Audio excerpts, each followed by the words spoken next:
Hola y bienvenido de nuevo al canal. Espero que ya hayas visto el vídeo sobre Boris I, el auténtico rey que gobernó Andorra durante 12 días hace casi 100 años. Porque sí, aunque parezca mentira, Andorra tuvo un particular rey lleno de grandes ambiciones.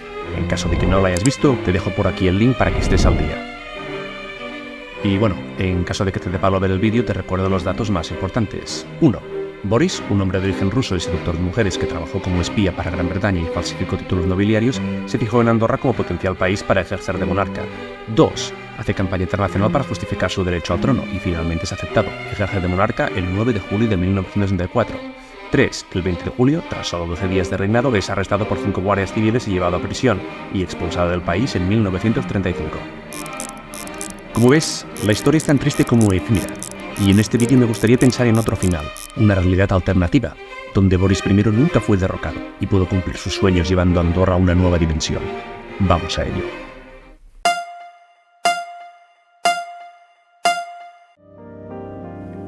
El 20 de julio de 1934, Boris acaba con los 5 guardias civiles, como si se tratase de la batalla de las Termópilas, y usando su experiencia de espía, cuando los guardias civiles cruzaban las valles, Boris les sorprendió con una emboscada y les enfrentó uno a uno hasta reducirlos.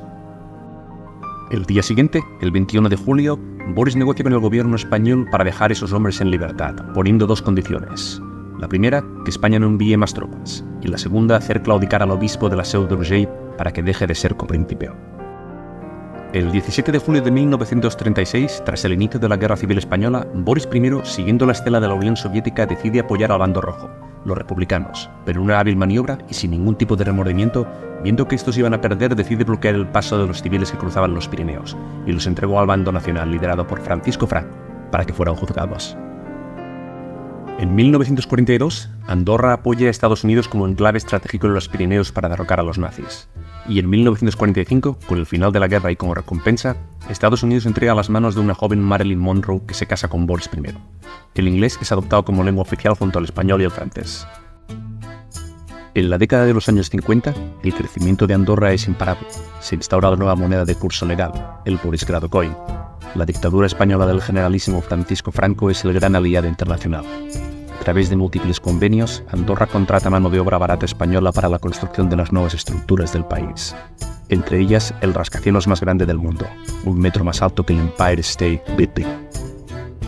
En 1962, y a causa de una vida plena de excesos, fallece y su reinado pasa a manos de su hijo, Boris II, de 28 años.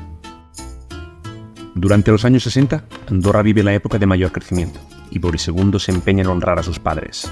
Primero, hace un referéndum para cambiar el nombre del país a Borisgrado, y para honrar la figura de su madre, Marilyn, invierte en crear grandes avenidas con teatros y potenciar la industria del cine, consiguiendo que la gran mayoría de producciones europeas se hicieran en el Borisgrado. Boris II gobierna hasta el año 2000, honrando la misma edad que tenía Boris I cuando falleció y dejando la entrada al nuevo milenio. Su reinado pasa a su hijo Boris III, de 30 años, quien hasta entonces había estado estudiando un MBA en los Estados Unidos y quiere hacer del Borisgrado la mayor nación del mundo. Viendo por dónde iban los tiros, potenció el comercio electrónico del Principado y creó el hub de tecnología más grande del sur de Europa. A nivel político, el Borisgrado consigue entrar en el G7, dejando fuera a Francia. Boris III sabe de la importancia del deporte como herramienta política y nacionaliza el Andorra Football Club, que seguía en manos de Gerard Piqué. Tras un acuerdo con este, pasa a ser ministro de Deportes del país. Gracias a sus políticas se nacionalizan los mejores atletas del mundo y el Borisgrado consigue estar siempre en el top de los rankings del medallero olímpico. En 2024 se inicia el mandato de Boris IV. Pero esto ya lo dejamos para otro vídeo. Si te gusta este contenido no te olvides de darle un like y suscribirte al canal.